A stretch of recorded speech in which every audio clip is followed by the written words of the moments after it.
Hello, ladies and gentlemen, to another scene set in a Desert of Dark Crusade Season 2.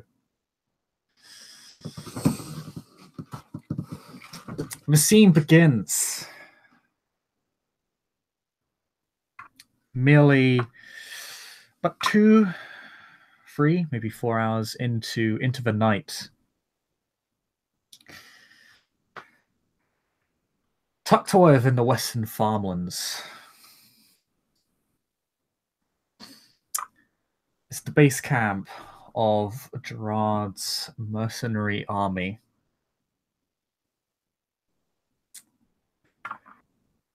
And the camp is abuzz with activity. Servants and labourers are arming their betters, saddling the horses, removing themselves from the camp while the getting is good. Others prancing around, making merry, keeping up morale.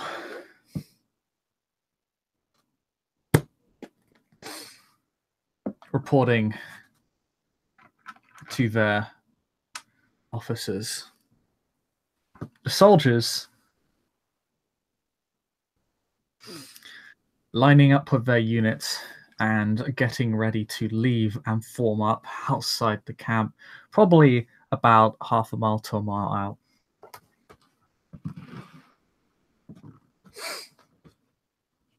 out. The cavalry is already ready to head out, commit to reconnaissance or whatever the army's officers may require of them. Skilled, yet fleet, they are probably one of this army's most powerful components.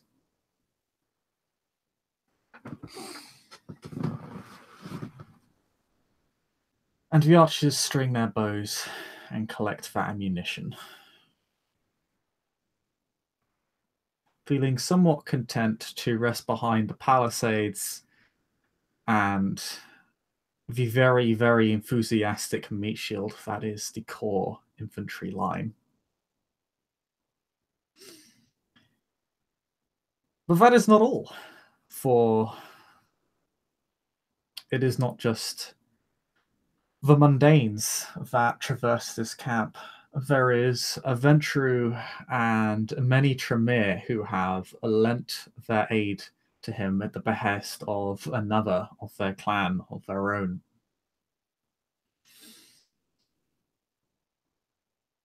Setting personal weapons alight,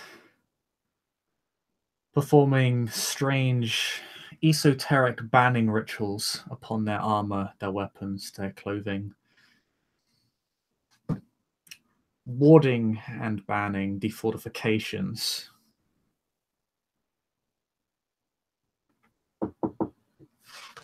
And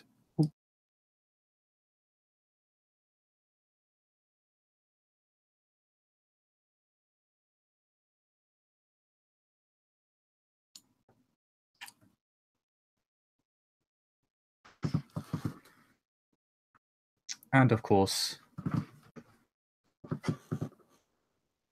enchanting their own equipment. And any who might be near them, the regent in particular.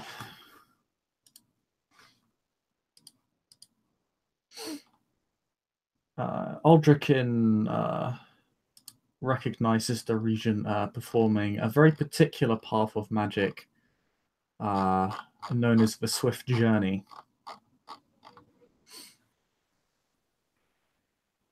Also known in its more formal, in a more formal name as Ita Pernix.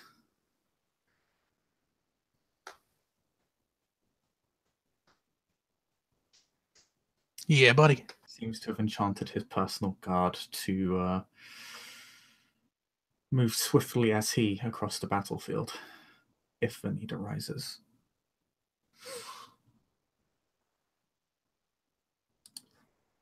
And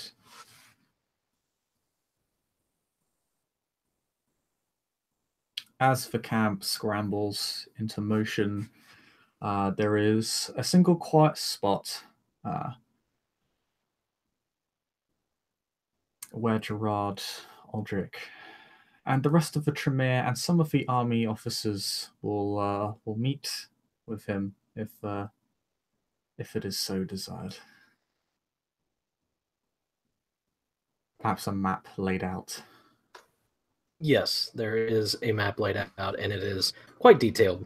We have had plenty of time to map out the surrounding area with painstaking detail, every hill, every curve of land.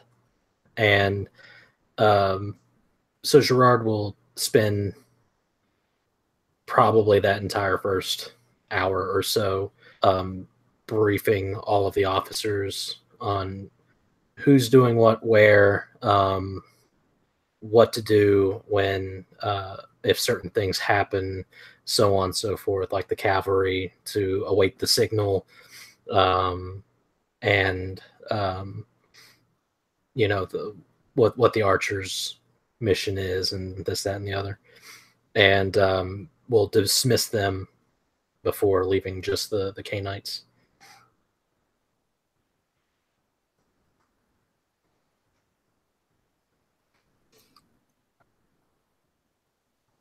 What is the overall strategy that you give them? We are going to hold the line behind the fortifications until the full force of the army of the enemy is committed, see where their strikes land, and then have the cavalry smash the weakest link, and then the rest of the army will push in that direction to break through and engulf the enemy, if at all possible. Otherwise, the orders are to hold ground until the enemy makes their plan known, and then we will react on the battlefield. Mm-hmm.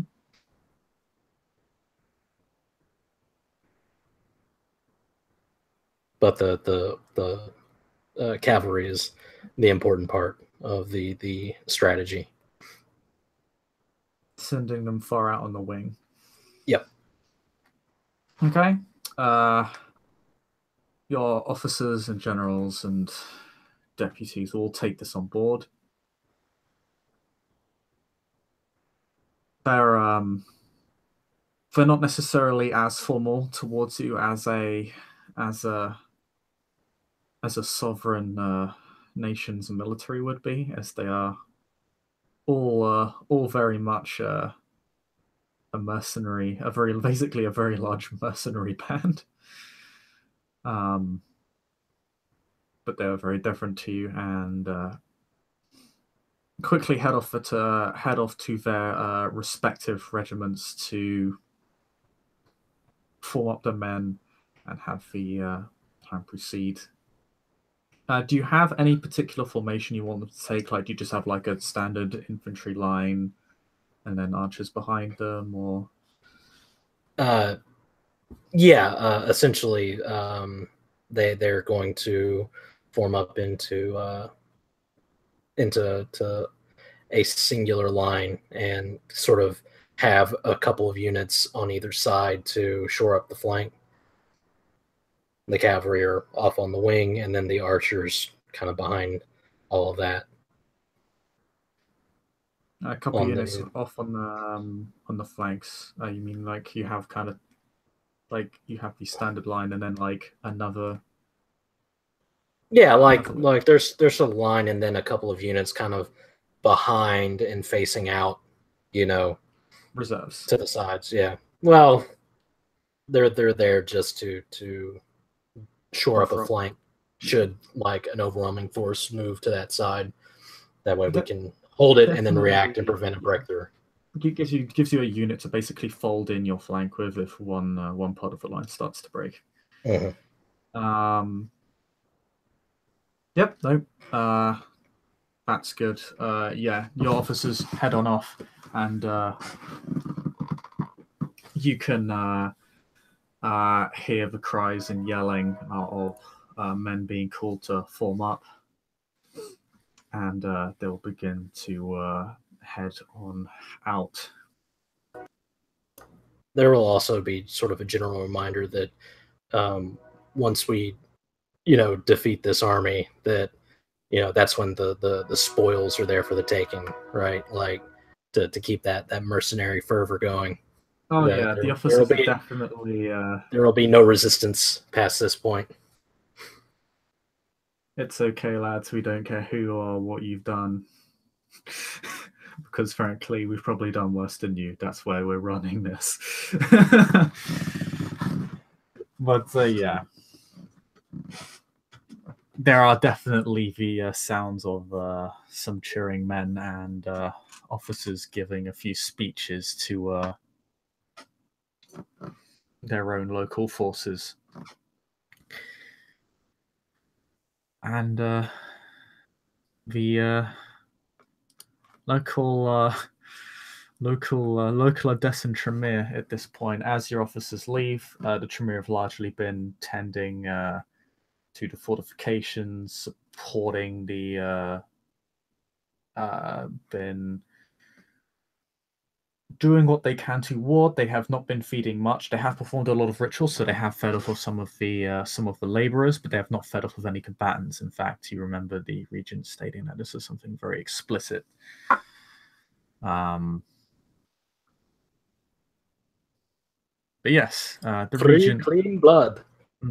and the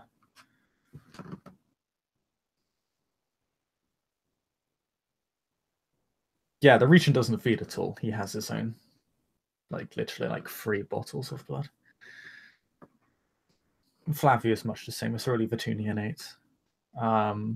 But yeah, they will at this point enter, presumably with Aldrich, who has been aiding them in a significant fashion and has been scrying the enemy on your behalf. Mm-hmm. In between bouts of, subtle hand gestures over various parts of the fortifications, having muttered "defendat data perder," will make his way back to back to the more quiet spot where he has his bowl of water that he's staring into, which may look kind of ridiculous, but And Siegfried's here, right, too, huh? Pardon? Siegfried's here, too? Yes. Your Ventru pal. I wouldn't call him a pal, but, colleague. Yes. Is also here. He has a significant, let's say, just stake in all of this. And so his kind of, his own words, visited to supervise the affair, so to maximize success and ensure that any losses are not too significant. But he says he has full faith that you'll succeed. And he would very much like to take the fight to the Salubri. As would we all. But yes, the Tremere enter with Aldrich. The regent speaks. We have ordered your fortifications. The enemy will find that contact with them will be as lethal as riding upon them. Gerard, I mean, this is the Tremere Primogen? Yeah. Yeah, I mean, when he enters, Gerard will give all due respect for position. But once he says that, he'll nod and say, well, I suppose that this is as good as we're going to have it.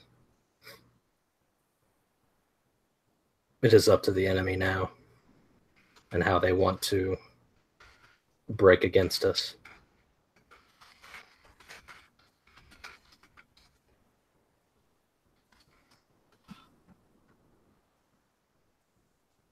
Speaking of which, what do you see, Aldrich?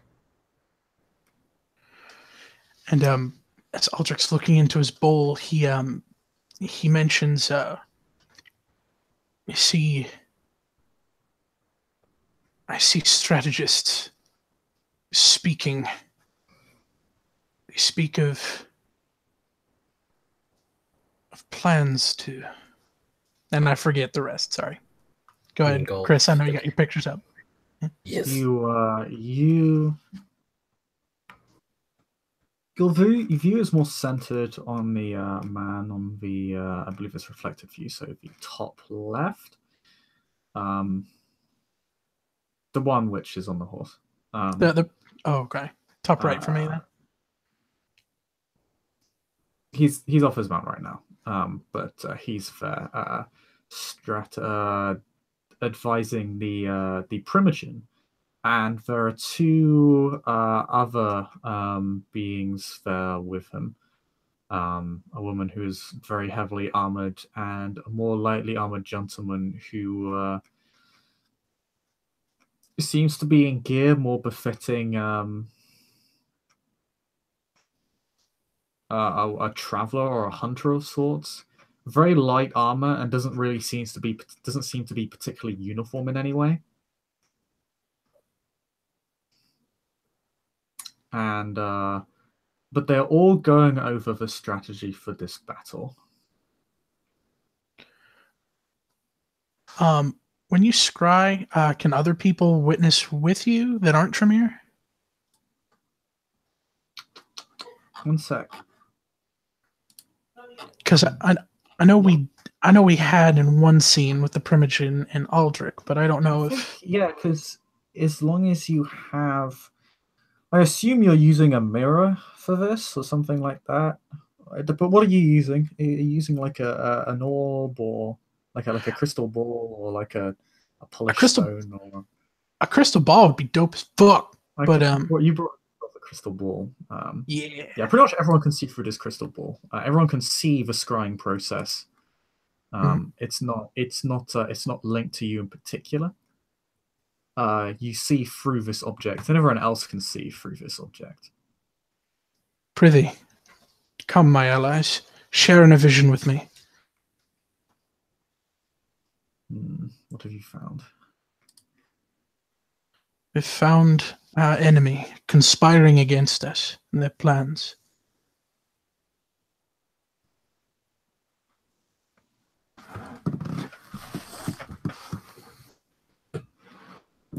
You hear the woman speak across the scrying first. Seems like you caught them in the middle of the conversation.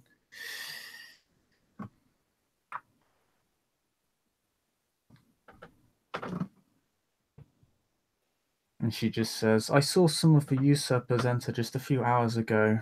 You think they have help? Or do you think it's their backers?"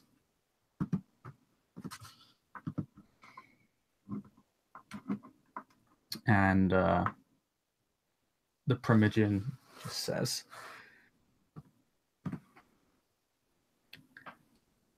"The Tremere have always been snakes and shadows.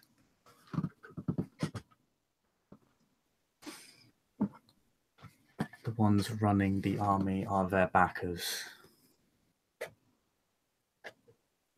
Probably one of the upstarts of the Blue Bloods."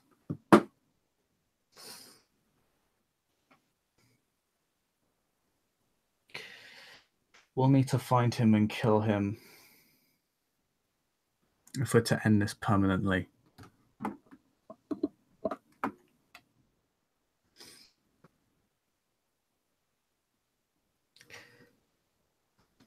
Fortunately for us, we have an advantage in numbers.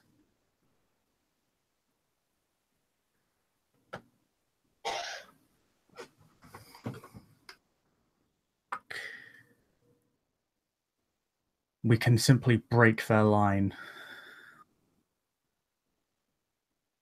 by unleashing a mass charge.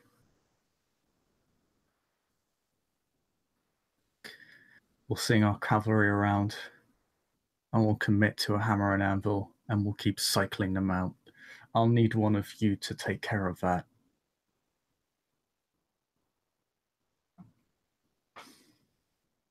You, Ricard, you've never failed me now.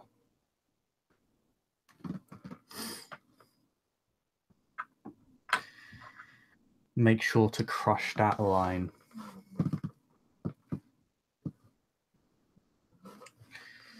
They have an advantage in range.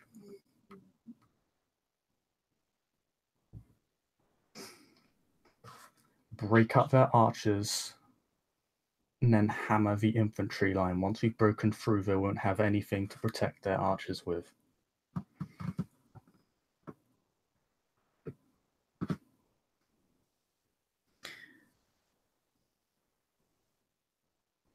Take what little ranged horsemen we have round the right flank. We can at least put pressure on that side. You'll be able to force them to break up. They'll need to fold back that flank. And then we can begin cleaning up their line from there.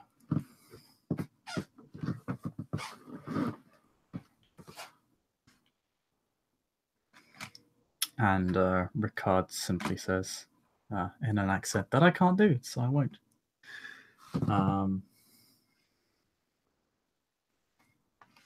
It'll be done, my lord.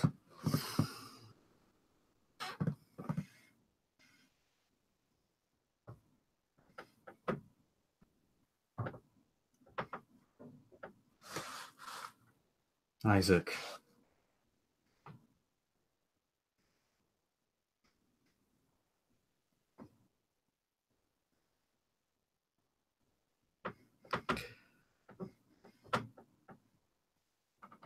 I want you to take a small group of men and see if you can infiltrate the camp. Any clues as to the identity of who's behind this and anything you can acquire from them.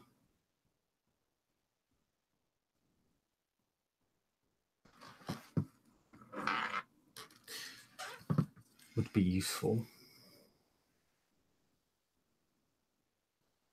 Take out any Tremere on the way there. If you find yourself outmatched or outnumbered, retreat immediately. With your objectives is to acquire any items of importance, the identities of our attackers, and if you can, raise that camp to the ground. Without a camp, doesn't matter if they win the battle, they'll have nothing to return to.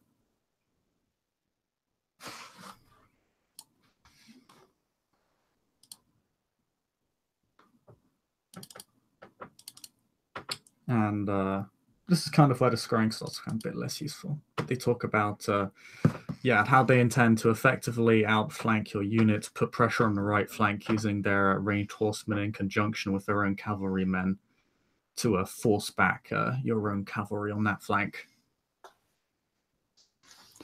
And after they've discussed more of their strategies and like things seem to be piddling out, he'll look up from his crystal ball at his peers and say, "Is this sufficient, my lords?"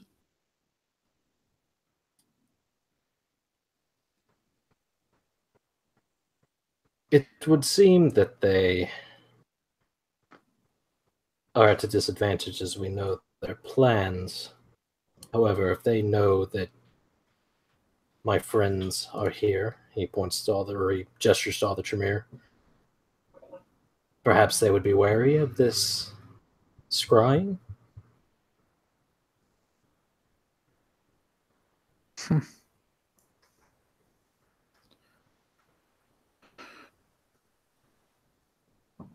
And Aldrich looks over to Alexander Richard and just sort of says, "I'm unfamiliar with what knowledge they possess. However, Lord Richard."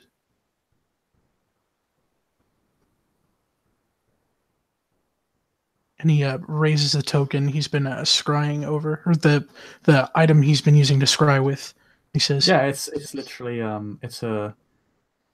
it's basically a ripped fragment of chainmail that is, considering your view is more centered on Ricard, clearly belongs to him, or belonged to. He'll just gesture towards it and just sort of inquire as to how it was procured, or if perhaps Alexander Richard would better know if these Salubri are privy to Tremere abilities.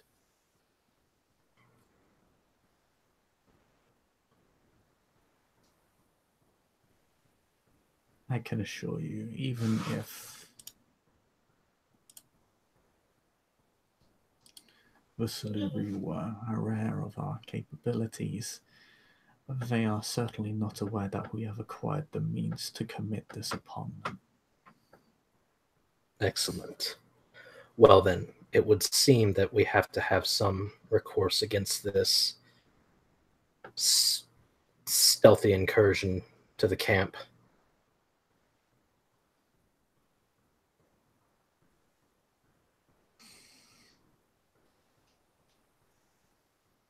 Perhaps my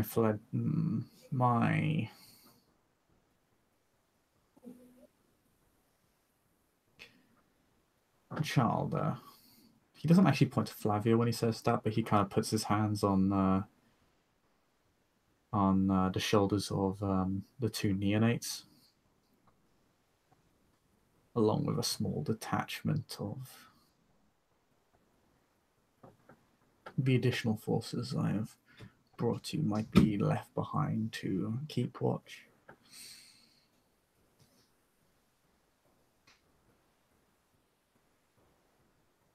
Very well, if you think that that is sufficient.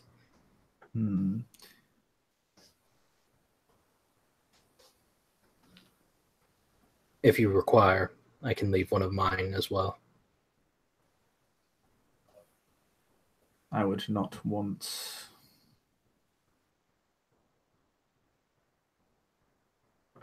to impose or force you to commit more forces than are necessary. I think 25 of my own men, in addition to the neonate, shall do. And perhaps, if things go south, maybe Siegfried wouldn't mind wetting his blade on a Salubri sneak.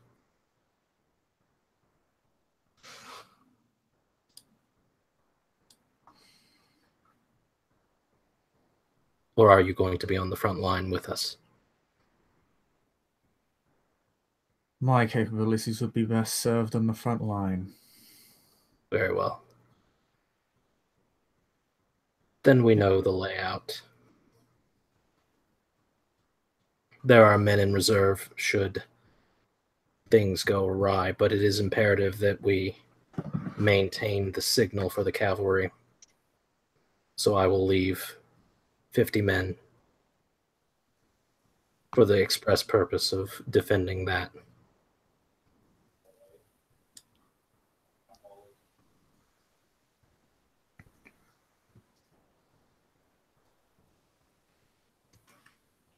Haldrick will move to try and put a hand on this canine shoulder and just say, God be with you. And remember, do not strike first.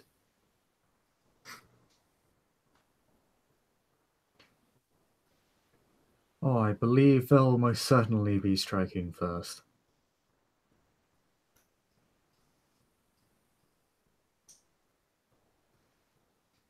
And that's why we have the advantage.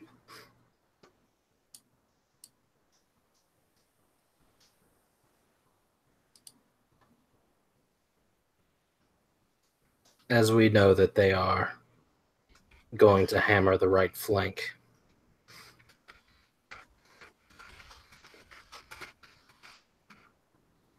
We can intercept their cavalry with ours.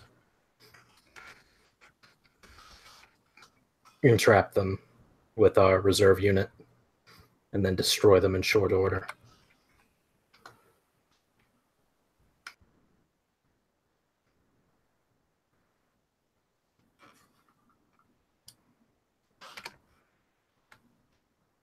The archers must be defended at all costs. We mustn't let the cavalry break through.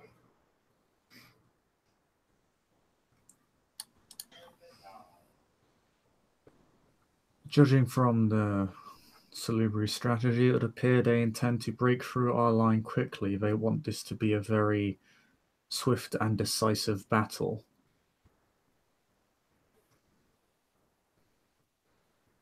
They're relying on their corps to simply overwhelm our own through numbers. If they cannot get their own cavalry through, however, our archers may be able to even those odds. And they do not possess a sufficient amount of archers of their own to be able to counter us in that manner. We've also set the battlefield to enhance our archers. It will be a terrible time and take terrible cost to advance to our lines. And the palisades will break up the infantry charge. That is the hope.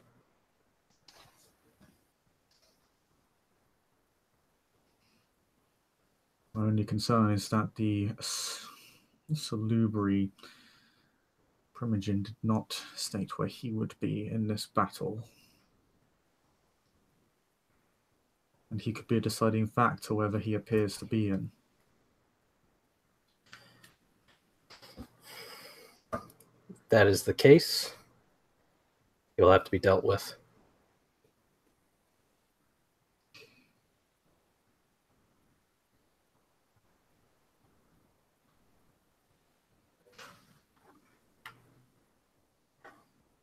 No matter how powerful he may be, he's still one simple man.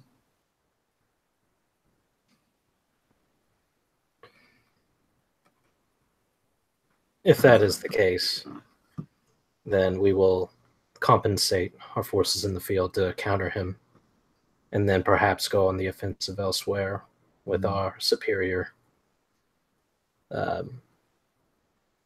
blood, as it were.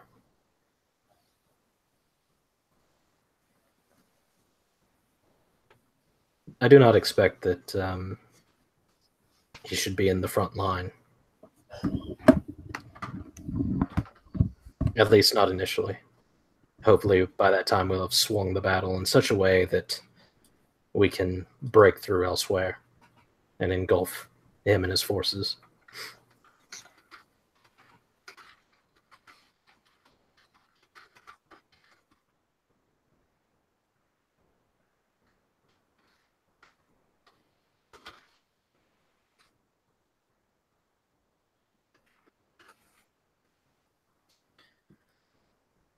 Very well then.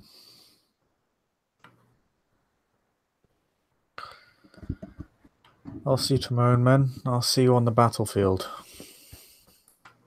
And God willing, after the battle.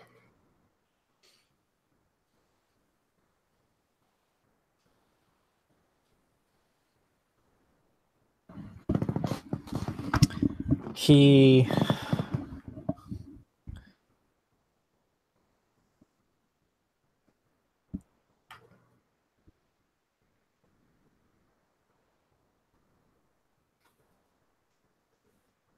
kind of gives a slight smile and simply says, "Who needs one when we ourselves are gods upon the battlefield?" So you say. He will exceed the point. And with that, Gerard will strike his tent. He will order the laborers, just in case something fails, to take away any intelligence of note. Maybe his own retinue. Someone in his own retinue to take pertinent intelligence, knowing that that's what the Salubri are after in raiding the camp. minimize that damage. Send them off to somewhere safe.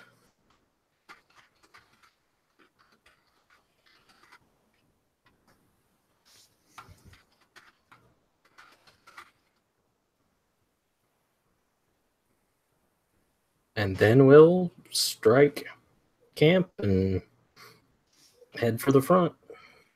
Unless Audric has something he needs to do. Nope. Just a French sort of battle cry that I can do whenever.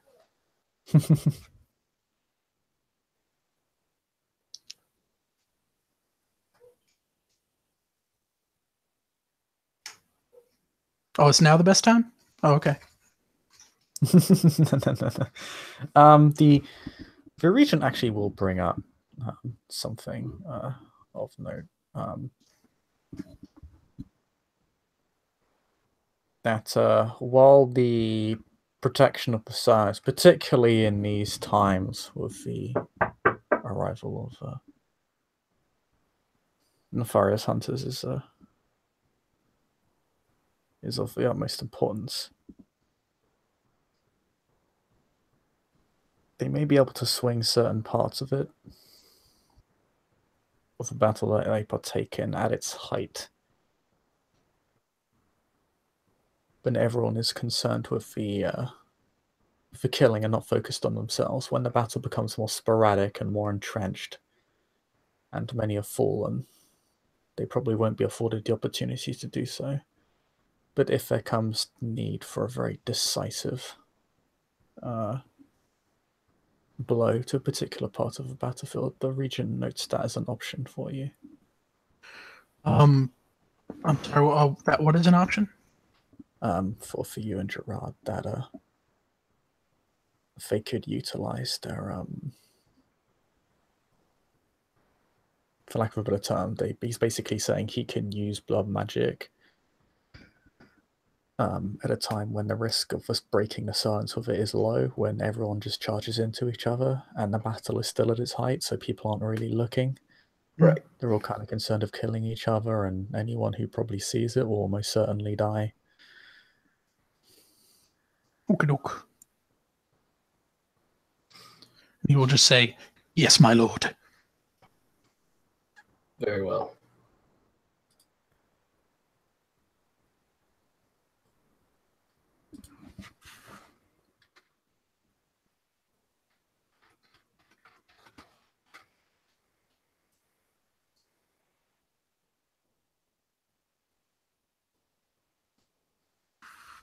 And you take to the field. All of your units are lined up as you have had them do so. There is a fairly long line of infantrymen from your side as you begin to move up into the battlefield about a mile from your camp. You begin to see the enemy off in the distance massing themselves. It appears as something I've noticed that their line of infantry appears significantly longer and larger than your own. In part because you have reserves on your flank. And they have simply spread theirs out over a wider area.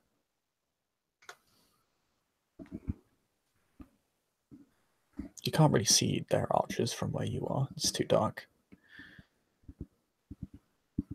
But if your intelligence is correct, they're likely behind the enemy line.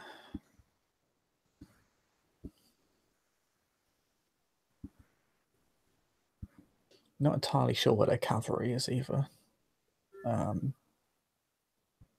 You know you sent your cavalry wide off on the flank. And you can kind of vaguely see their own beginning to leave their own flanks and take offensive action as you begin to mass up about few hundred meters away from each other, ready to charge, just slowly walking up to each other and then stop and take positions. Behind your palisades that you set up. So Gerard will position himself with the archers in order to lead them personally. And I believe, unless Gerard objects, Aldrich will take a place at his side. Mm-mm. Gerard doesn't mind. That's fine. The Tremere seem to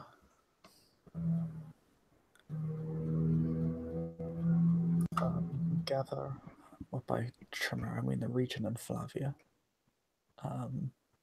remain near you, Aldrich and Gerard, simply observing the battlefield and have and are using their heightened senses to survey the battlefield in the night.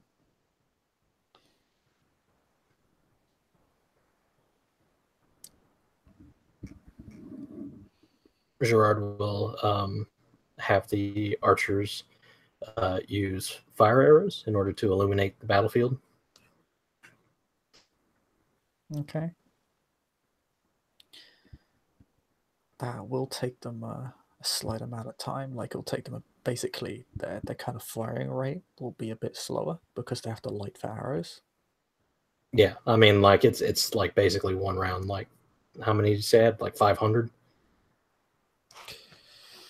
Should be like totally sufficient to you have 500 archers to give an idea of what they're shooting at out in the distance.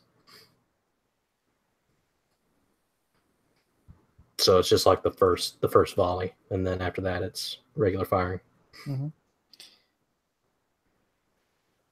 So as the enemy begins walking up to you, so you're able to stop by the palisades, and they obviously want to keep on charging. I mean, yeah, we're gonna hit them on the approach. Yeah, you're gonna hit them on the approach. And now, seeming to be the last moment, Aldrich will look back at his Tremere compatriots, and surrounded by allies and associates, just shouts out in French, "T'être l'ami, n'abandonne jamais, ne t'arrête jamais." Gerard says something equally inspiring in French because he is French. A shame most of his army is made up of Turks. Mm-hmm. But hey, a lot of them got it. I also speak these languages. Okay. I will set this dice roller up in 3. Okay. I am here. Everyone roll initiative.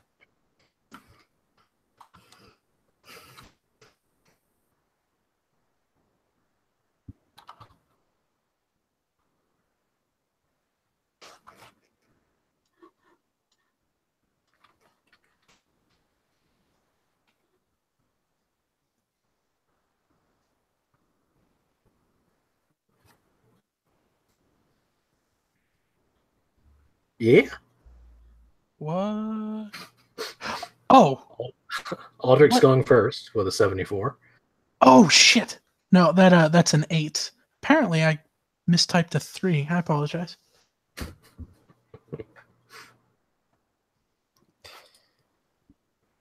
So you got 8. Oh, I forgot my wits. Add 3 to that. That's 18. Nice. Of the people that needed to go first, thank God. I mean, we shall see. I shall see. I do need to roll a couple of other characters' abilities. We'll say that we'll just have Flavia and Regent go at the same time because they'll be doing the same thing. Yes. And this is kind of bigger than individuals, so. Well, it can't get much better. Only 1 point. So.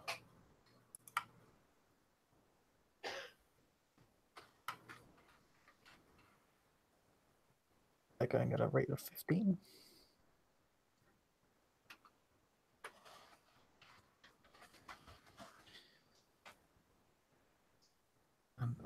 see.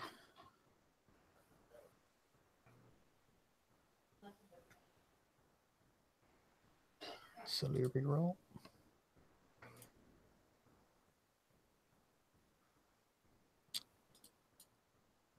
The Primogen and Ricard.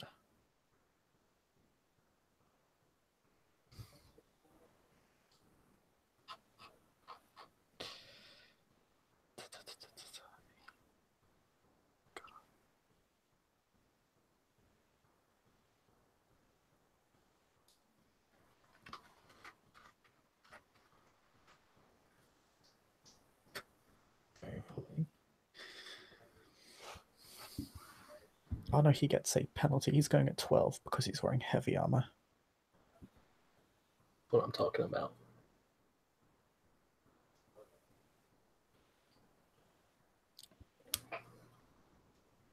And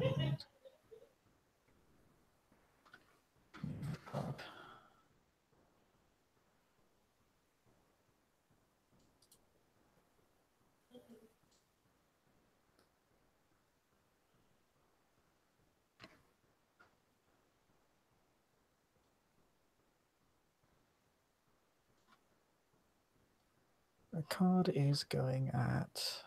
Ooh.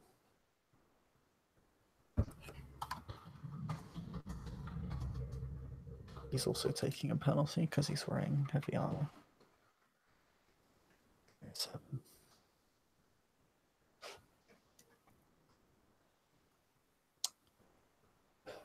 So I'll just note all that. Okay, first. Gerard, your initiative counts as your army's initiative. I mean, obviously. We've only been waiting for these guys for like a whole 3 days. With a week of game time in between each day.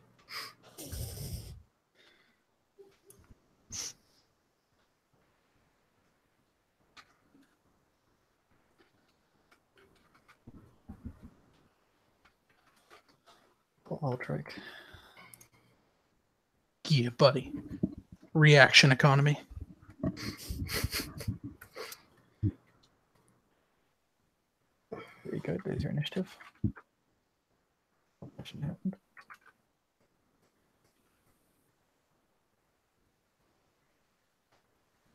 Oh.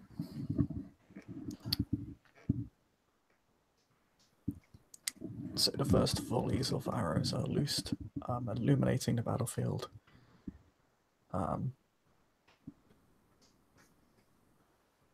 Wounding more men than they kill. Hey, that's victory. Oh, definitely. More people die from wounds in medieval combat than they did from actually being slain on a battlefield. I mean, that's modern combat too.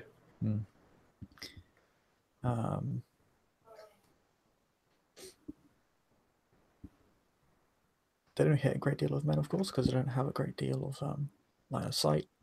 But this definitely clears things up for the next volley.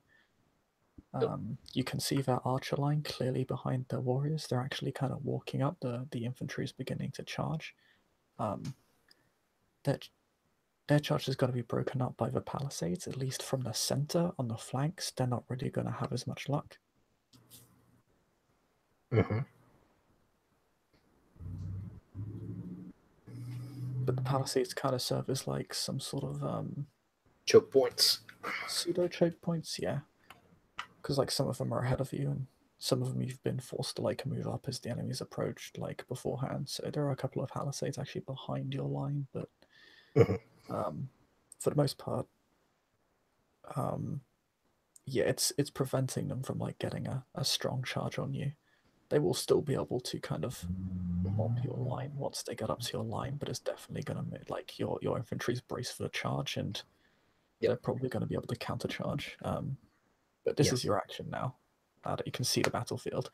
You can actually see their cav as well, kind of veering off to the flanks, and it looks like on the their right flank they are going to do what they said they were going to do, and About how long on their side.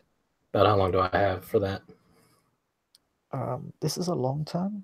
Yeah, This takes place during a long turn, so this is a full hour over which this is going to happen. Right. So is it with that,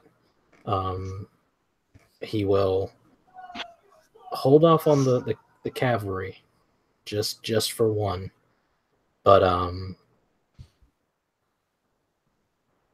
he will obviously have the flanks brace for the cavalry charge, and he's going to do his intelligence leadership on the archers. On the archers, yeah. Mm-hmm. This is the heat of battle, so you can only command one unit of its kind at a time: archers, infantry, or cavalry. Okay. Yes, this will be infantry. Unless you just tell your infantry to charge, you can get them to do that as well. Yeah, I mean, I can, but I want them to dash against my stones, my cojones, if you will. How many? It is 7d10. With a specialty, that's 1, 2, 3, 4 successes. 4 successes, quite a lot.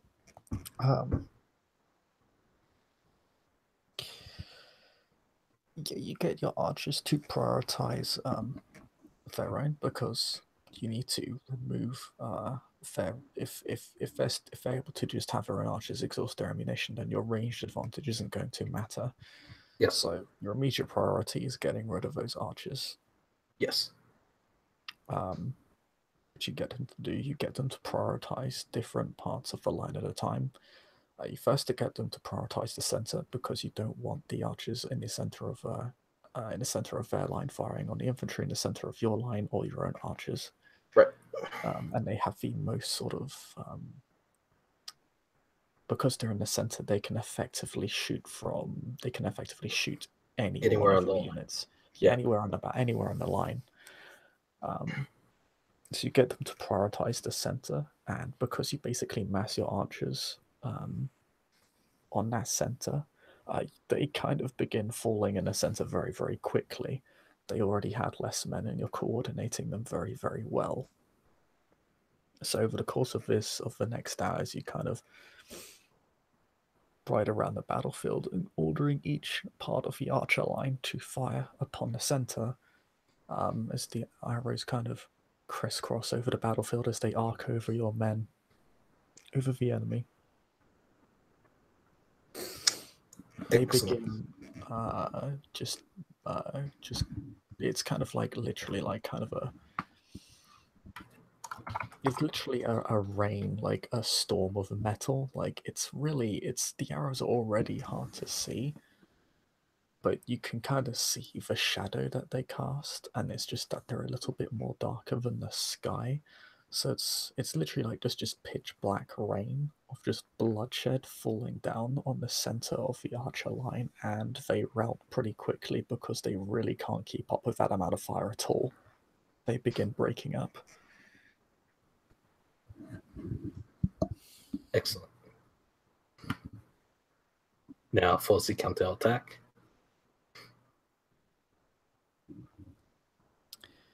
Yeah, that's definitely, an objective more or less created and met within the same turn, so we'll call it there. Excellent. They should have known better than to attack me. We. Oh god. Alright. The Tremere will take their own rolls, and they're just going to engage in straight up combat, unless, Gerard, you want them to engage in the use of blood magic. Not yet. Okay.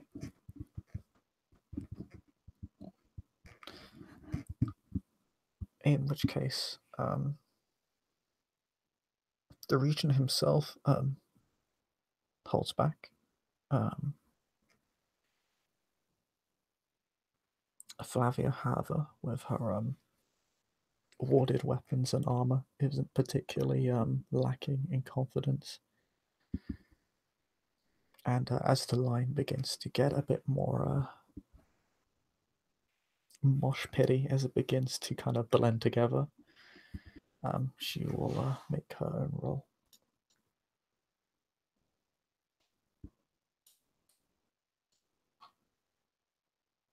Where are you, damn it?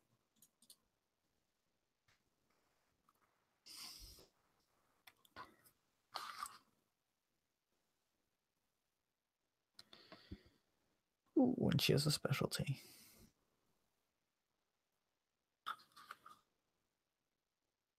She's spending blood to remove that goddamn penalty.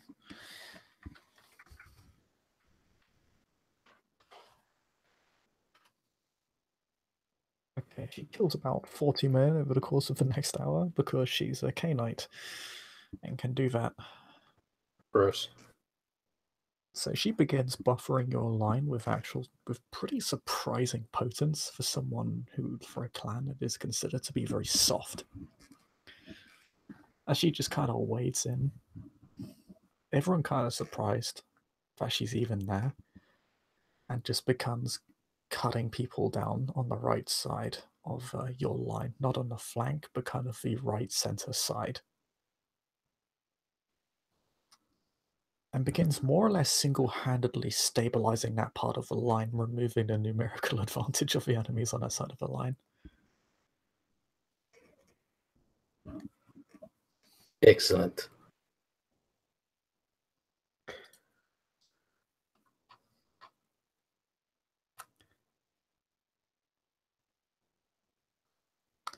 Now Temperance is going to make his own roll.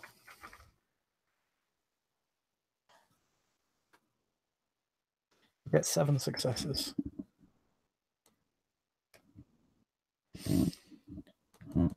That was a leadership roll, so he's going to take control of his infantrymen.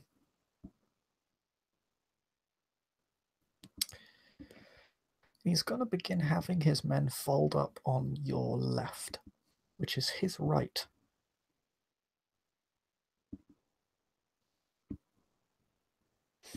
Yep. Which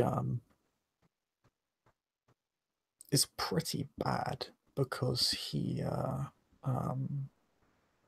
that part of your line begins to break. Fortunately, you have reserves, so that roll is less impactful because you've prepared for that roll. So you kind of, over the course of the next hour or two, you're going to be needing to send your reserves in over the course of the next hour, which is very early. Mm-hmm. Because he's basically directing a significant portion of that unit on the right side, and are taking advantage of their numbers there. He's effectively working them around your traps and palisades, and is very effectively engaging in a flanking maneuver on this side of your line. He has not yet reached your archers. He still needs to break up the line, but he is paving an opening for his cavalry on the right side. Speaking of cavalry, Ricard is now going to do the same thing.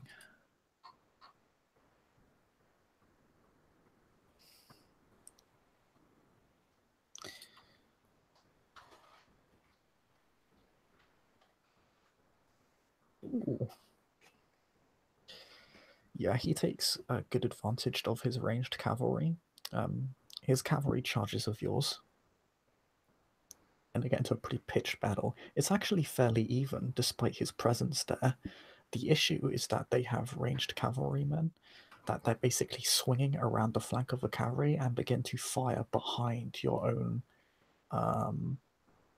cavalrymen. Wait, my cavalry shouldn't be engaged. They're engaging them.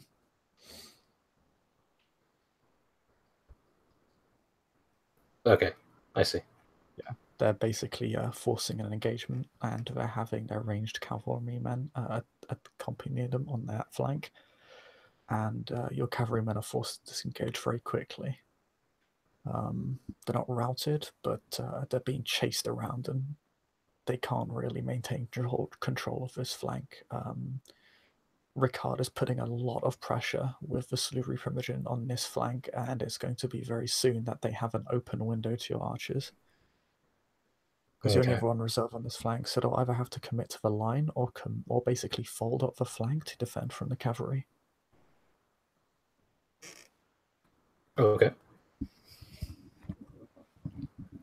However, your line is doing better than expected against the archers because you've nullified their archer advantage, and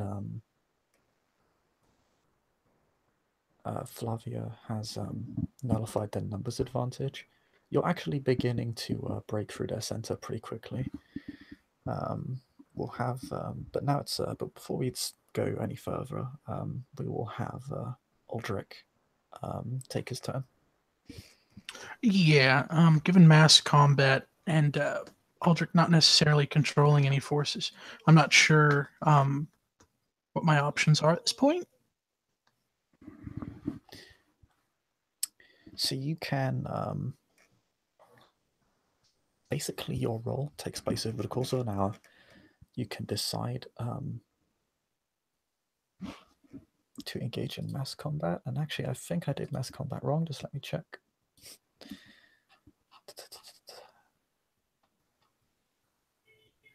Turns. Yeah, you can. Okay, so you don't roll damage. What you do is you just make a roll. So you'd roll your standard, but you'd also roll your weapon's damage bonus. And if you're using a ranged weapon, add half of its damage bonus. Okay. If you have potence, I do not.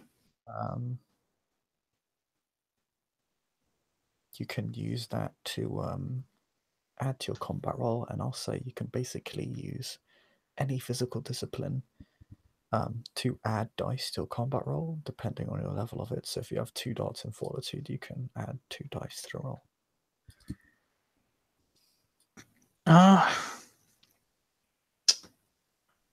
You can also use blood magic.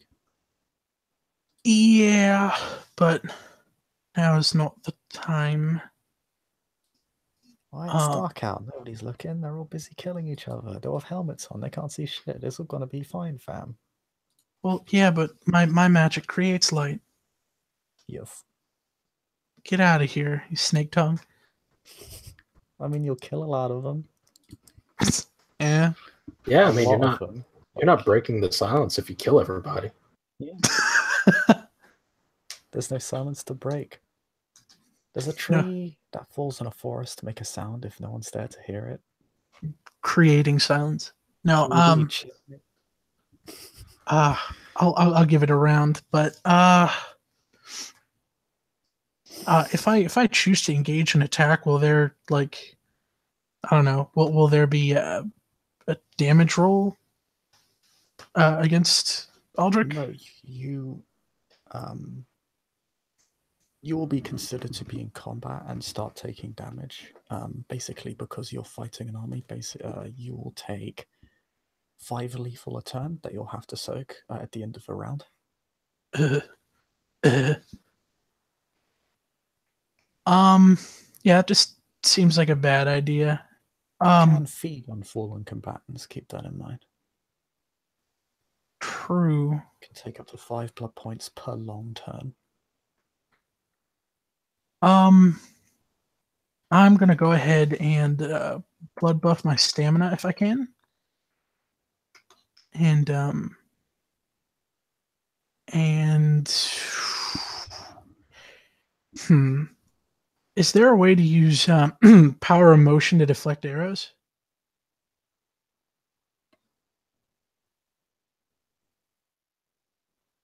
It doesn't state it in the book.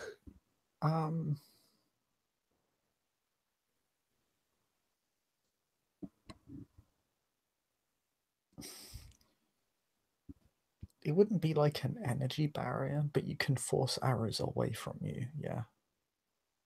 Okay. Is there any way that I could do that, over the course of an hour, in my turn to help deflect it from troops as well? If you get enough successes on the roll, you can apply it for a whole scene, which for this would be, we'll say 3 long turns. Okay. All right, so that is spend a blood point, roll willpower. Yeah. And keep in mind, you need a certain amount of successes. I'll just double check for you. Sure, it's 5.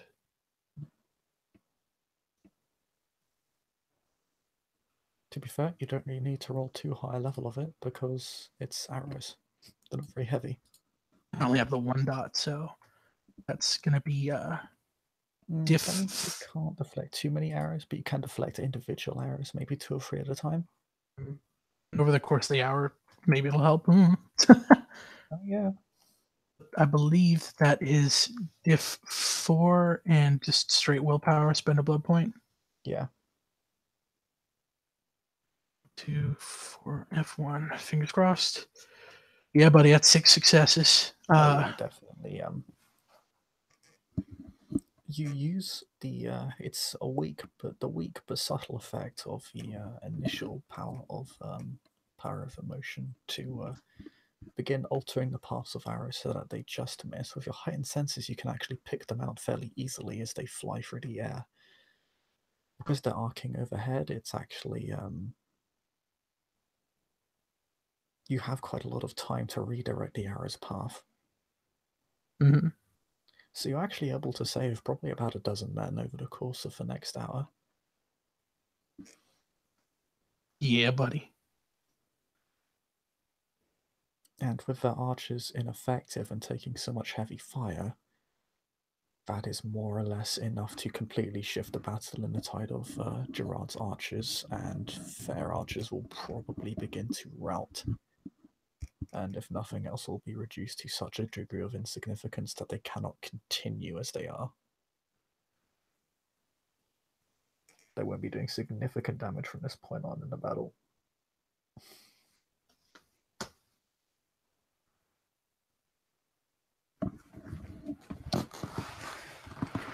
So that is one component of your enemy down. And as the round ends, Flavia needs to soak.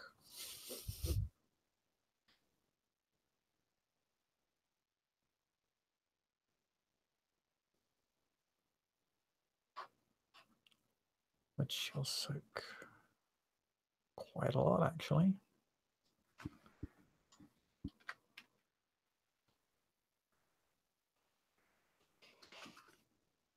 She soaks all of the damage.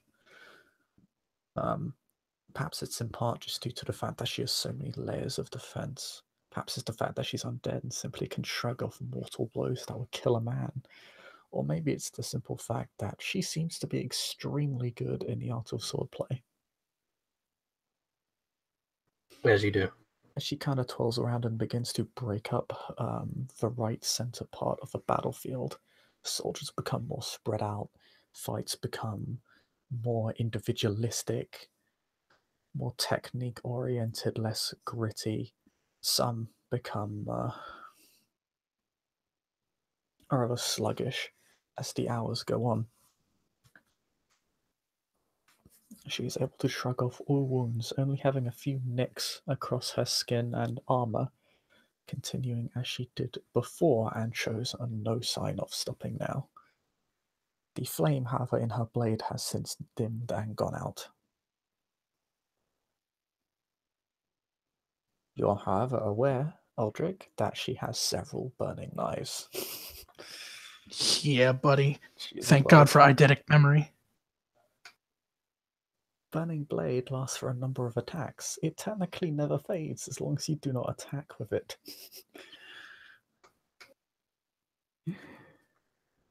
So let's just say she has a small collection. I'm saving mine for a special occasion. Gerard and Eldrick, your supernatural subtleties safeguard Gerard's men as Gerard directs them to rain a storm of arrows down on the archers, piercing shoulders, knees, hearts, and throats. Indeed.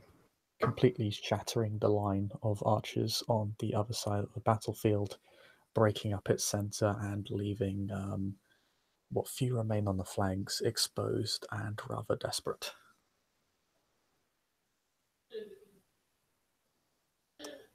But for, in spite of that victory, the right, Gerard, I believe it is your left flank. It is their right flank. They have begun folding on that side very quickly. And as Flavia begins to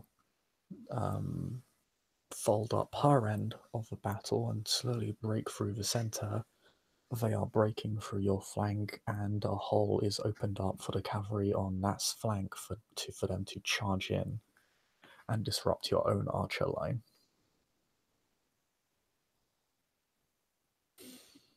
And that is where we go back to the top of the initiative, and that is how that hour ends, as you can see the cavalry of the enemy beginning to charge down on your archers, Gerard. What do you do? I mean, so is my cavalry just decimated and gone? It's basically whenever they want to re-engage, their cavalry archers just harass them off. Like, they can't get close without just being shot at. It's basically impossible for them to engage effectively and win the fight. Okay. Them staying back is basically the smart option for them, because they could go in, just lose, and then they'll charge down your archers, or they'll stay away, lose, but can at least come back into the fight at a later date. I'm just wondering what the state of them is. Yeah, All right. they're at about half strength. They did take some the engage and the sort of getting peppered in the back did take out quite a lot of them. Okay. Well, seeing as how there is a charge coming towards the center, he is going to let's see.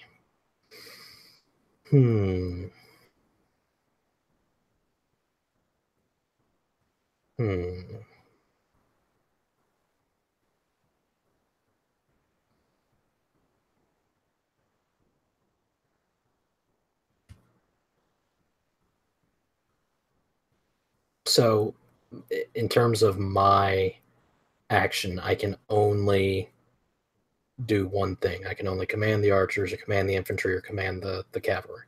I'll say you can effectively lead the entire army at a +2 diff, but that involves you kind of moving around the battlefield quite a lot.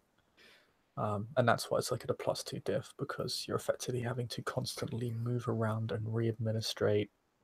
It's a less efficient way of giving commands. If you stick with a unit and lead that unit directly, that unit will be much more efficient. You can lead the entire army. It's less efficient from a leadership standpoint. I got you. But it's, it will have a larger overall impact on the battle, because you are directing the entire army. I only want to do two things. I want to, seeing as how there is weakness in the center of the enemy line, I want to try and break that, and then have the archers just unload on the cavalry. So you're gonna readjust your infantry to brace for the charge? What's that?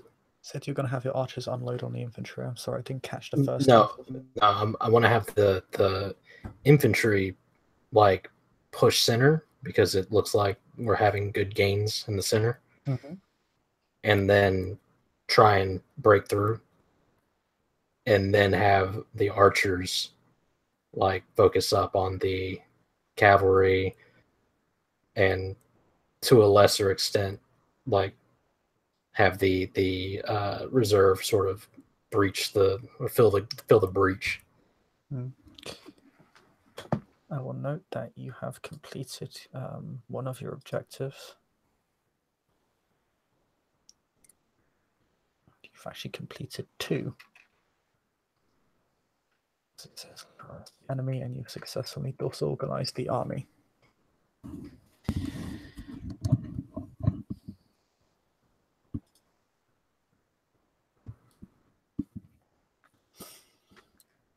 So you readjust your reserve unit on your flank. Just what they're there for. They will be there to protect your cavalry. They will continue charging, because my archers, you mean? No, your archers. Yeah, your archers can Well, no, I'm saying they're protecting the archers, not the cavalry. The cavalry's out the away. what I meant is the enemy cavalry. The enemy cavalry is going to continue charging. Well, what you said was you're going to have my reserves defend my cavalry, but it's they're really going to defend your archers. No, yes. Just make a quick intelligence leadership roll to effectively help them out, and I'll determine the. Let's spend a willpower on this. Yep.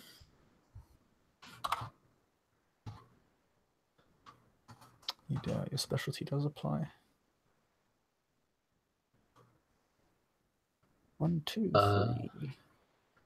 1, 2, 3, 4, 5, 6, 7. 7, yeah, because you're only you're having your yeah. So, oh man, yeah. Okay. Having that reserve was extremely helpful because they're not actually far away from the archers at all. They're more or less right next to them. So all they have to do is reform, fold back against the archers, effectively kind of at a perpendicular angle to your line. Yep. And brace for the cavalry charge. Meanwhile, your archers are fairly loosely formed. They're not kind of all penned up. They're not in a very blocky formation, which allows them to basically move into position very quickly over the course of the next couple of minutes. It doesn't take them very long. In fact, it takes them almost as long to reload their arrows as it is to takes them to get back into formation. Only about half your archers, if we're being generous, can be effectively defended if they're going to line up and take part on the cavalry fight, in the sense that, I mean, all your archers will be defended, but only about 250 of them can focus on the cavalry because yeah, I mean that's fine. Yeah, right? because there's only 100 or so men, yeah, 150 forming this sort of perpendicular line. And if they spread too thin, the cavalry will just run through them and just pull through and just kill all of them. So, yeah, no, they pull up, but what is impressive about this is the speed at which they do so. Like, you snap your fingers, they do it. I mean, it helps when you can speak their language. Yeah. You have them line up at just the right distance to just slightly, it's like a very slight angle to get a fairly straight shot at the cavalry, because they are mounted. So it's actually, the archers do not have to perform a particularly kind of high arcing shot to hit them. They can perform a fairly straight shot to hit all of them, and there aren't that many of them relative to the archers they're just shooting at.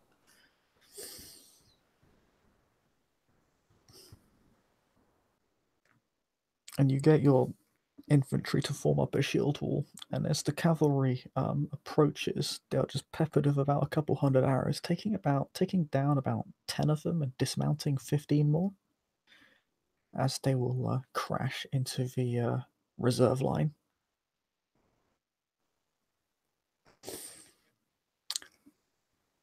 And you have more or less prevented them from pulling through. Your line is sufficiently reinforced, blocky enough. It's a line of about 3 to 4 men, in a row.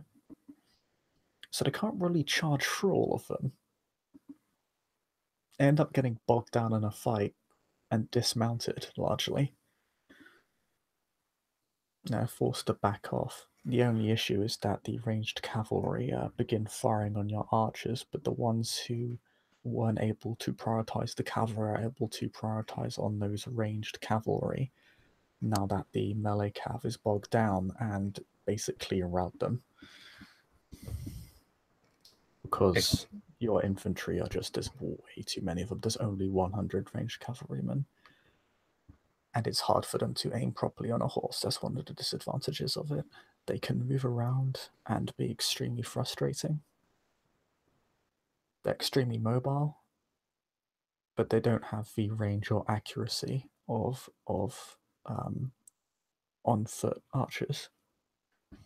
And you're more or less able to force them away from the fight entirely, and they have to begin maneuvering around the entire rest of the battlefield in order to have an impact. And there's only about half of them left by the time the archers are finished.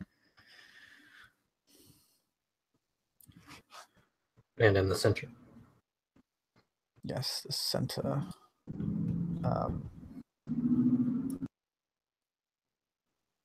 You slowly begin to break it up. They're not routing, because ultimately there's still a numerical advantage there. The right of center has broken down pretty well thanks to Flavia's incredible swordsplay. I don't necessarily want to break them. I just want to be able to push them.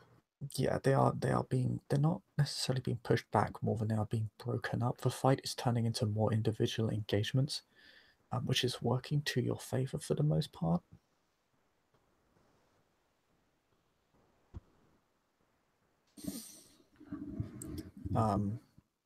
Because Flavia kind of really battered up the right of center.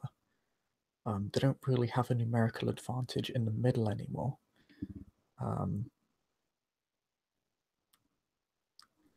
And there's not really an effective line for holding them together. A lot of cavalrymen could probably just slip through the front. Yeah, I mean, what I'm trying to do is if I can break through center, I can sort of swing it around like a door and come up behind the flanking forces. They are being broken apart. They're not. Yeah, there's not a breakthrough yet. Yeah, I got that. Yet, but you're close. But that's my goal now, is to they still engulf.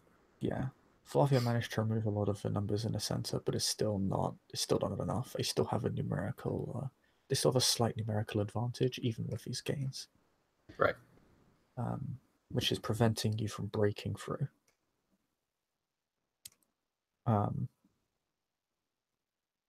But you are winning that battle.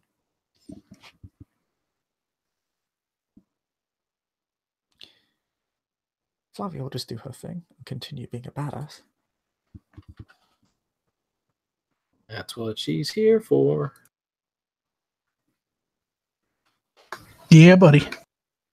Oh, she gets a lot of successes again because she has a specialty.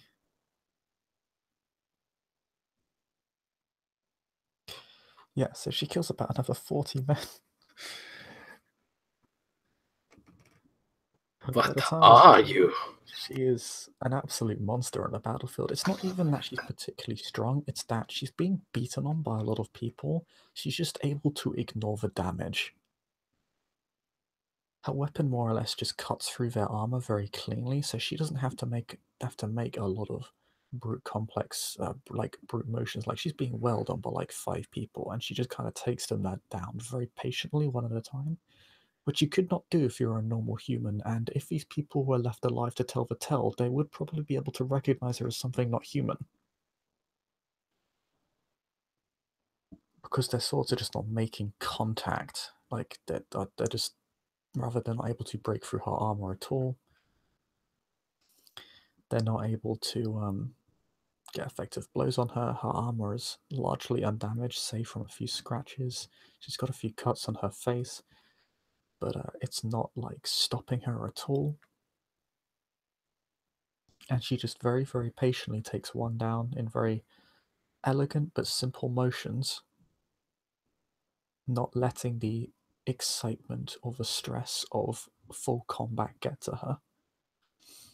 Very efficiently, very precisely taking each person down, realizing what her limits are, how powerful she is, how powerful her enemies are, and reacting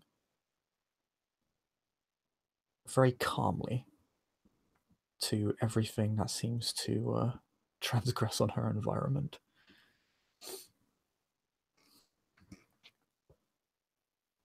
And she's able to actually begin swinging around. Yes, fold them up. She breaks through, not with a lot of men, not yet, but she manages to basically break through of about 24 men, and begins to swing around to reinforce the left side. Because, damn, they need it.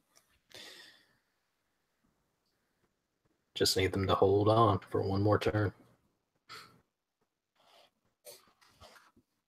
Oh, they don't. They are completely routed.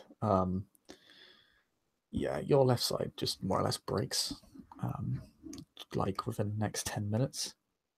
And without the reserves, when they see the reserves kind of defending from the cavalry charge, and they see their own being cut down at an extraordinary rate, they just get completely engulfed by the numerical superiority on this side. The ranged cavalrymen come back to pepper the kind of remains of them as they flee.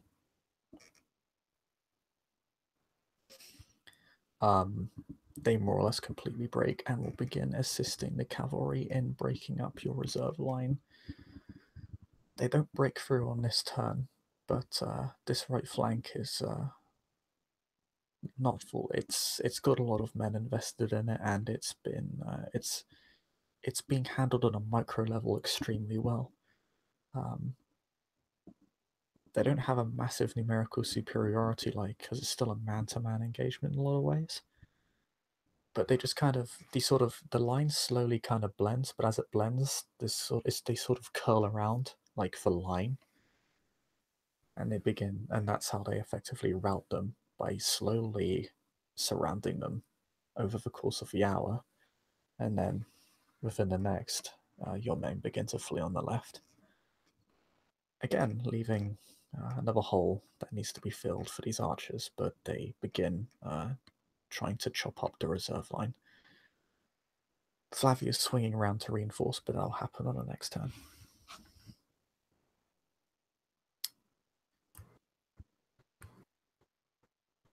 The regent continues to sit there and make observances.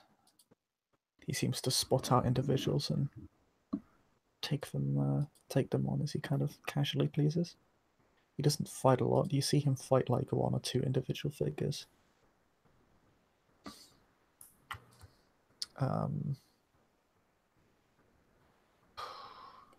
Who is next?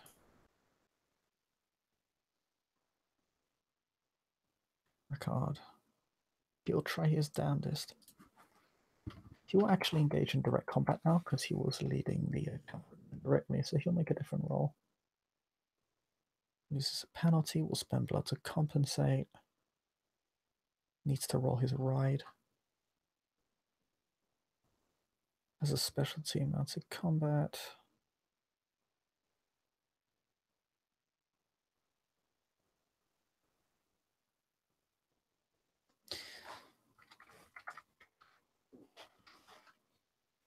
Ooh, only 2. He begins to do a lot of damage to reserve line. As an individual, much like Flavia, he largely does damage by just ignoring the retaliation he's receiving. Interestingly enough, his horse takes some mortal blows and does not fall at all.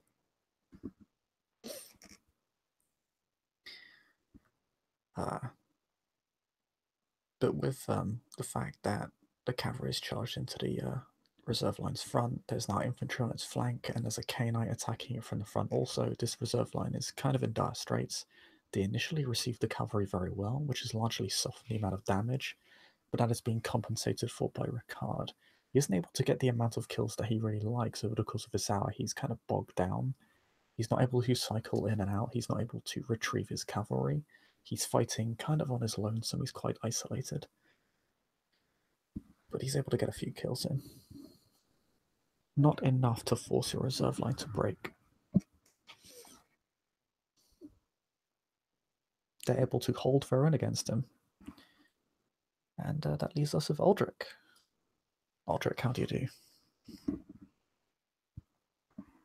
Aldrich is probably... There Oh, I'm back.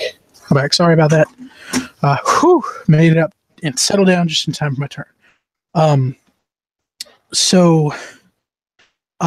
Has Gerard given any indication to fall back? or if perhaps I haven't had the chance to, but I mean, you just pretty much witnessed the left flank fold, and now the reserves are in serious danger of breaking. Hang on one second.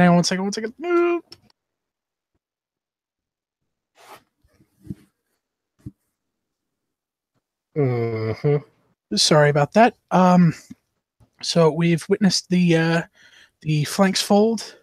You've witnessed the left flank begin to fold. The reserve line is now being attacked by cavalrymen from the front and by the infantry who broke the left flank in their own flank, because the reserve line was at a perpendicular angle because they were defending the archers from a cavalry strike.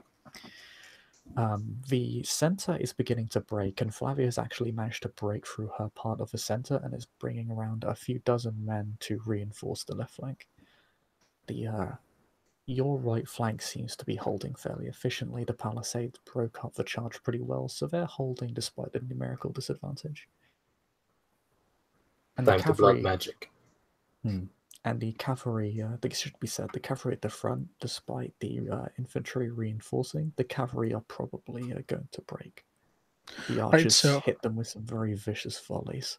So ideally, I'm going to want to bring the fire at the at our flank that is weakening. Yes.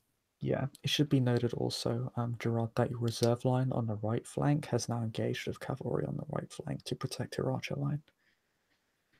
But they're holding, like, the left flank, not as well, but like they didn't get. It was largely due to your leadership. They didn't seem to form up as quickly, and some of them got charged down. But they're holding pretty well. Now, have any of the other Tremere used any like visible blood magic? No, the most he saw was in the first 10 minutes. Flavia was using a burning blade, but that kind of went out over like 5 minutes, and it could be easily mistaken as like, oh, she just poured like, she could just be pouring some flammable substance on a blade. It's not entirely unheard of.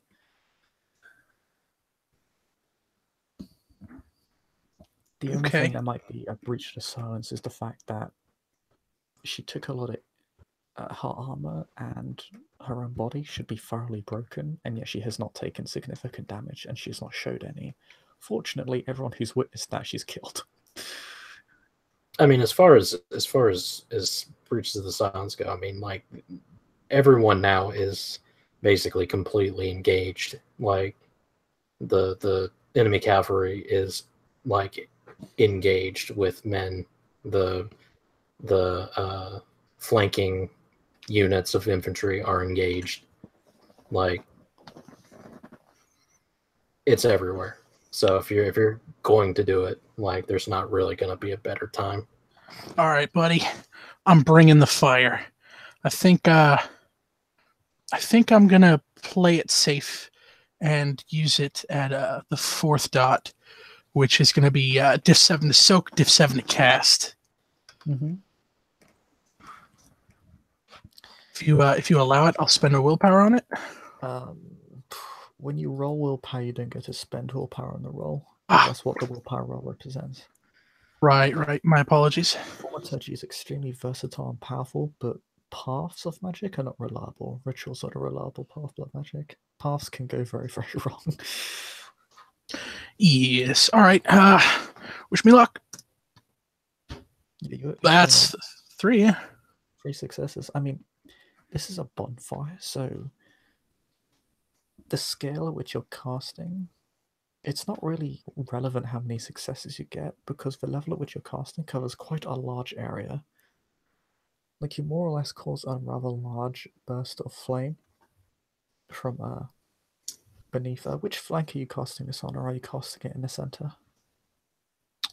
I think we established that the better strategic option is the weaker flank to help bolster them over there. Okay.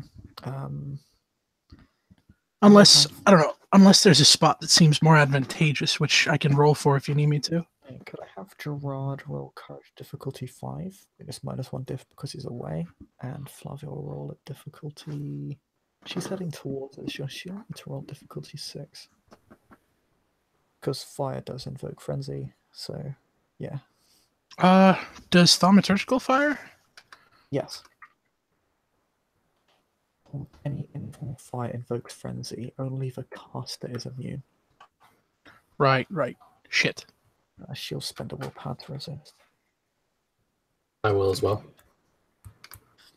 Yeah, you're only rolling diff 5 because you're staying away from the flames, so it is easier for you to resist. Yeah, so both Flavia and Gerard are able to resist frenzy as you basically set the infantry contingent on fire. Yeah, the enemy infantry is rather surprised to see a burst of flame kind of erupt from beneath their feet, and well, Activated my trap card. quite literally, I cast firewall.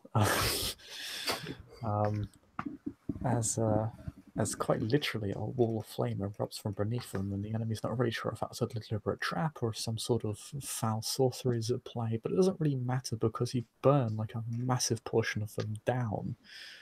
And break them up, more importantly. They're not able to effectively engage anymore because there's now a massive bonfire that effectively forces a good portion of them away from the fight. I don't suppose there are any Salubri over there, are there? Oh yeah, they need to roll as well. Yeah, buddy. Picard won't spend a willpower, but Tabris will, because he's smart. So, I'll need to work F6. But he's a success, he's fine. Tabris will spend a willpower.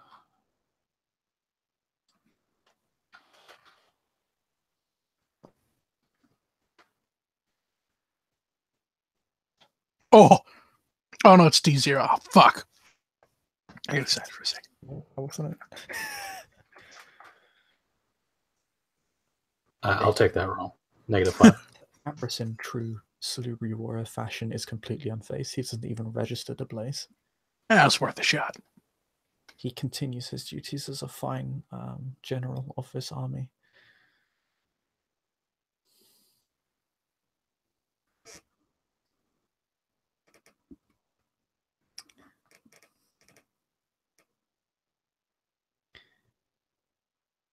And yeah, we go back to the top of initiative over the next hour. This flank begins to get put under serious pressure. The other flank is fairly secure, at least for the moment. The cavalry more or less keep trying to charge in and outmaneuver the reserve line, but the reserve line is close enough to the archers that they can't easily do that. So they're more or less just acting on their own initiative.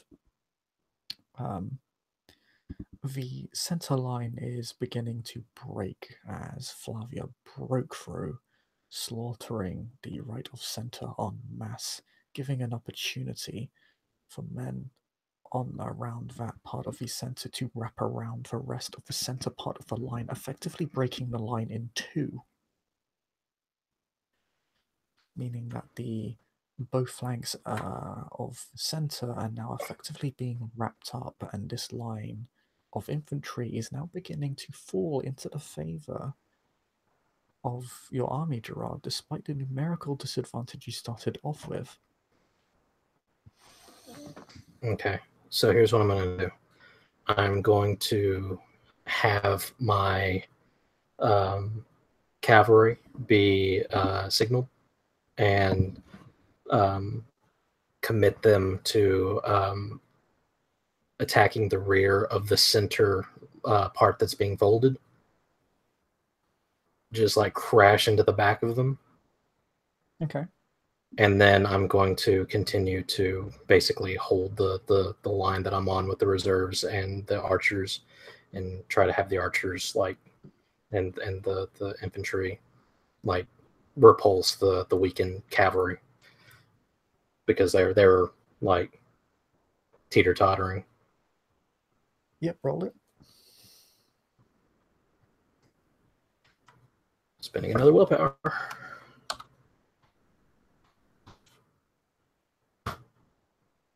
One, two, 3, 4, 5. 3, 4, 5. Whew. That's a lot. Yeah, you're able to repulse. Sorry, who are you sending crashing into the infantry? The cavalry, my cavalry that's been pushed off. Yeah. I'm gonna have them circle around So and hit the infantry that's being folded. Clever boy. I thought you forgot about them. Nope. Yeah, Seal Cavalry, despite its injuries, it still has a significant amount of strength to it. It's not like it's just a dozen cavalrymen who can't make a difference. There's still 50 men left.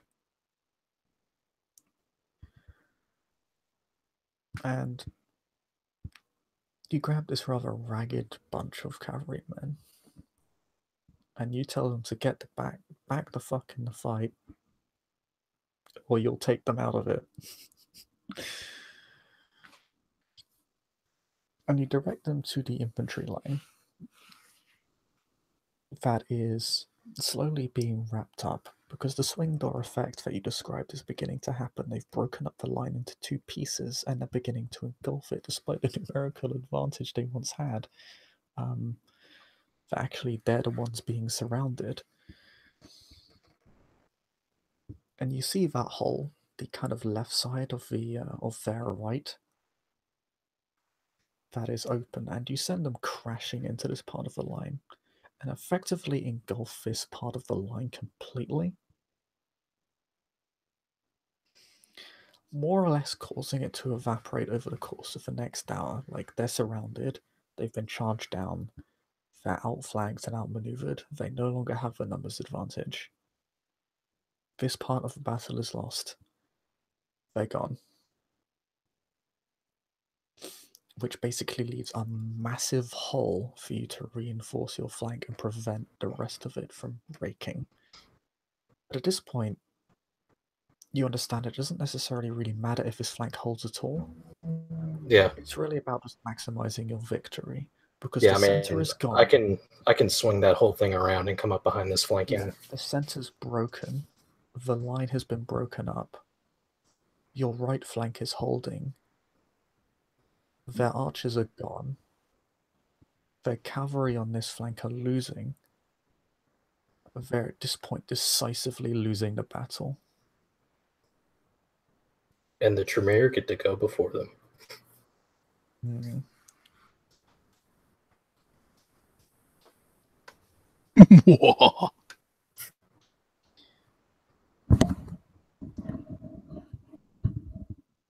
And now the Tremere will do their thing. I'm actually gonna make Show us who you really are. rules for them. Flavia will do her thing. She gets 4 successes. She has been remarkably consistent. She's killed 120 men. She has been an absolute warrior.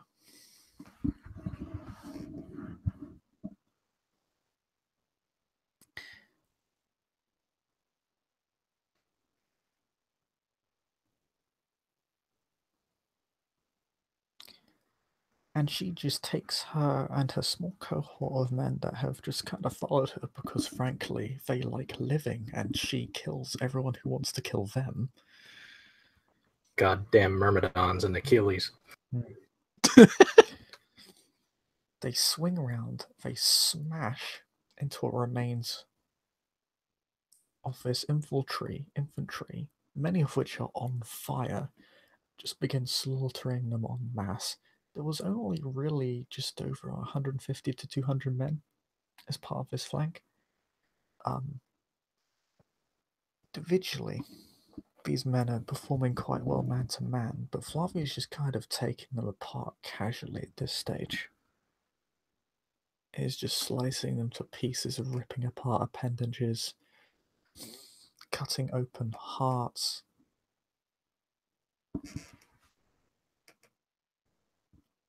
She is quite literally something of an artist upon the battlefield, just having more or less taken control of a right of centre and then swung around to retake control of this left.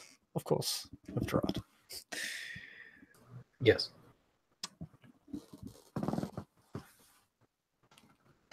Her arm is more or less just completely caked red. And she has so many different injuries upon her face and the exposed parts of her armor where there are gaps. The parts of the meld have been cut open, She's just ignoring them. She's just continuing to fight and run down these stragglers. Meanwhile, the regent.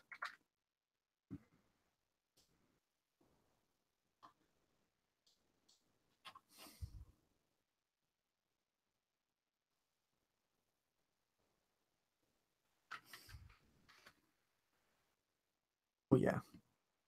You see a massive burst of flame, something of an explosion occur on the right flank, and you see burning horses fleeing the field and Oh my. rolling on the floor. As the regent just kind of trots around behind that flank, just having kind of outstretched his hand, scattering the forces that were assaulting this flank, allowing the reserve line to reinforce the the part of the initial infantry corps that has now been broken up. They're now beginning to swirl around the right side of that kind of broken up enemy infantry line, and more or less just engulf it like you have done to the left. Acting on their own initiative and seizing the opportunity. They're not really sure where that burst of fire came from, but they saw the same thing happen in the left flank, so they're pretty sure it's a trap because it's very coordinated. You don't have to roll frenzy for that because that's taking place on the other side of the battlefield. It's not really, You guys are the homies. Now Tabris, he's gonna dismount and he's going to take matters into his own hands. Oh my god. He's going to spend for potence and fortitude and celerity. I'm not even going to bother rolling, but I will. Because this is going to be very funny. He also has immense amounts of armor.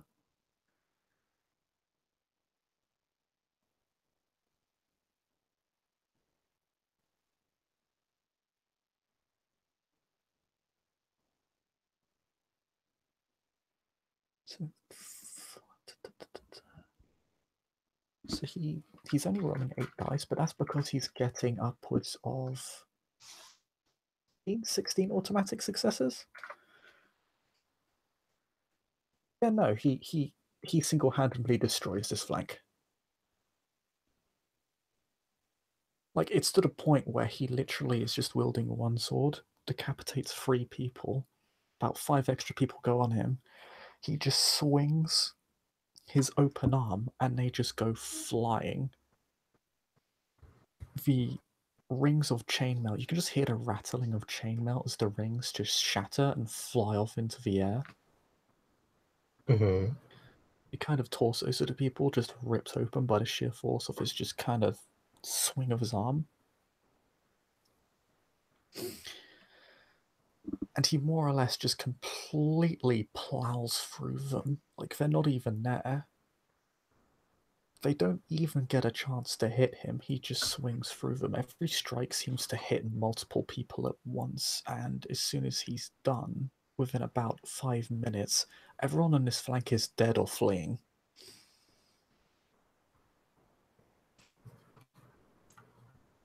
That's fine. He's more or less broken through to your archers at this point. Seems like he's making a point. Well, that's fine.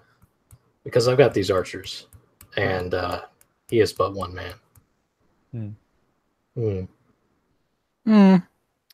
He's actually more or less broken through this flank at this point and is making his way to the archers before he notices the Tremere. And as a free action, may I wave at him? Sure. I'm kidding. I don't actually want to do that.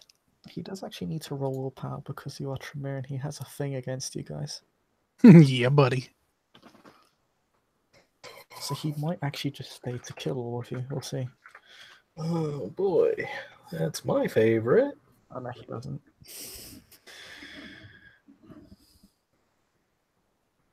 He sees the region off in the distance. He sees you, Aldrich. He sees Flavia coming up around his rear, having decimated the last of his men.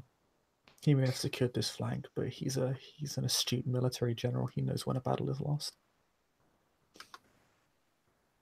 So he'll use his celerity to effectively remount and flee the area, or at least flee this part of the battlefield. You see he's actually going back around to the other side. We know what we must do. The archers are kind of like, what the fuck was that sort of nonsense, because he clearly fucking war-godded them. We've got this. He, literally people were sent flying 50 foot up into the air just when he struck them. I mean, breaches of silence, it's no big deal. I mean, just want Gerard to be like, nah, man, he's a one-trick pony. See, he's running away. For Tremere have dominate, it's fine. Venture have dominate, it's fine. We've got a battle to win. Yeah. In the meantime. As he absolutely annihilates this flank. There aren't actually any infantrymen left standing. They're all dead. He kills them to the man. Cool. Most of them are not even recognizable. Like, the way he destructs them, they kind of just explode into viscera and blood. Excellent. It's kind of, their armor it's more like shrapnel that's kind of stuck in their skulls and rib cages and bones and muscles. It's just kind of crumpled. That's kind of partially why they're not recognizable, because they more or less died within their own armor, and it was literally shunted into them. That's all well and good, but he's not here anymore. Okay. Ricard will disengage and leave the battlefield. He will not roll.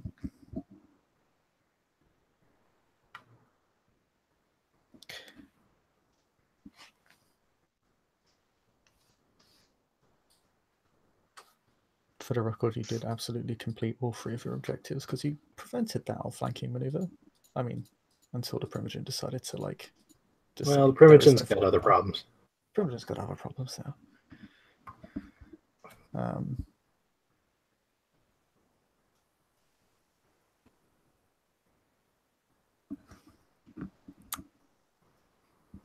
But yeah, this battle is beginning to wrap up. I think at this point we'll leave it to your description of how you want to wrap this up, because this battle is decisively going in your favor, and it does not appear that there is any way it can be swerved at this point. This is your victory.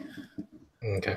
Well, in that case, seeing as how a wing of his army has basically been pulped, he will attempt to, if anybody is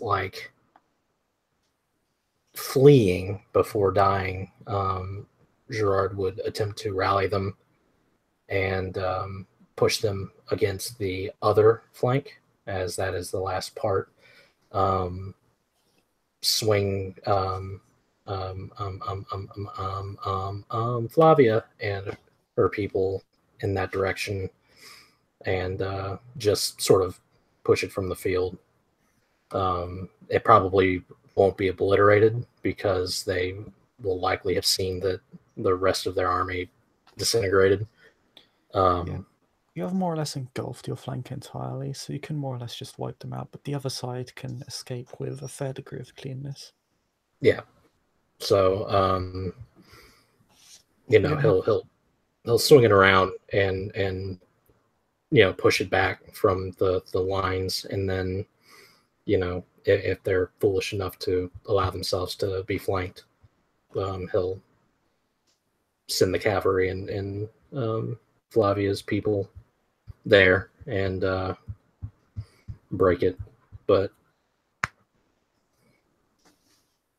yay, victory. We did it. High five, everybody. You made it. As the enemies pushed back, as stated before, the left flank you're more or less able to wipe out entirely. The right flank of theirs, they're able to hold on to for the most part. They definitely lost a lot of men on that side, but they were not engulfed. So they're able to flee, and you don't have a ton of cavalrymen to run them down with.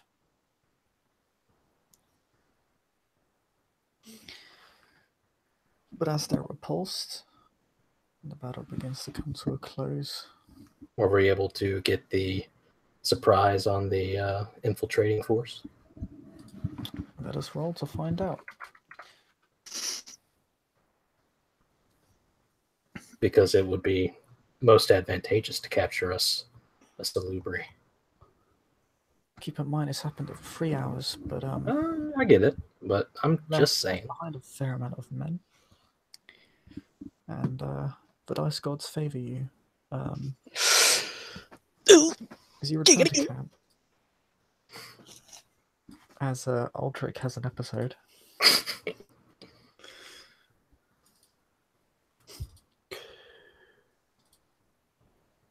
You remove yourselves from a battlefield littered with corpses from all sides.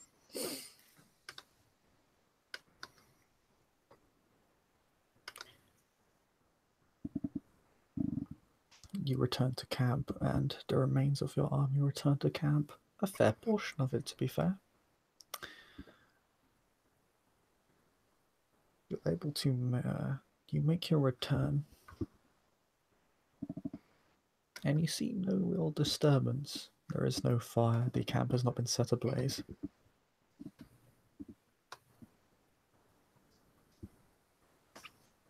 But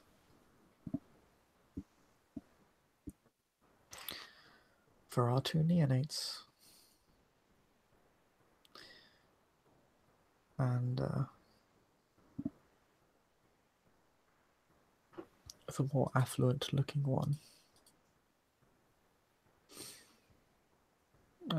walks on up to you and the regent, and you as well, Aldrich. Basically, you as a group.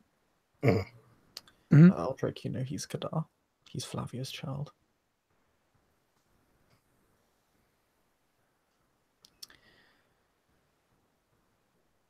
And he says, I see that the battle went well for you. It went well for us as well. Please come. I have a gift to present to you all. We follow? Most excellent.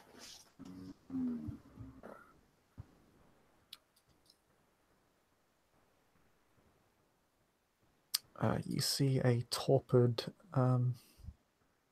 Cainite. Quite a lot of blood. Looks like it's been largely cleaned up and swept away. You do actually see some laborers more or less covering the dead of what appear to be enemy combatants and basically taking them out of camp and then throwing them out of camp. Excellent.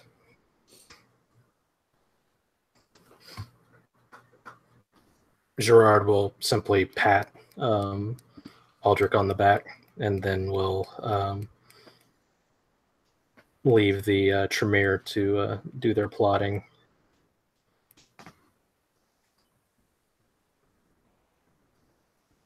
And that seems like a good place to stop. As the Venture and the Tremere loom over this torpid Salubri, and Gerard's army does much the same of the farmlands, we shall end the scene there. As the Battle of the Heath concludes in a decisive victory for Clan Venture. Thank you all for watching. Thank you, players, for playing, and we'll Thank you, ST, for ST. Yeah, buddy. We'll see you all next time.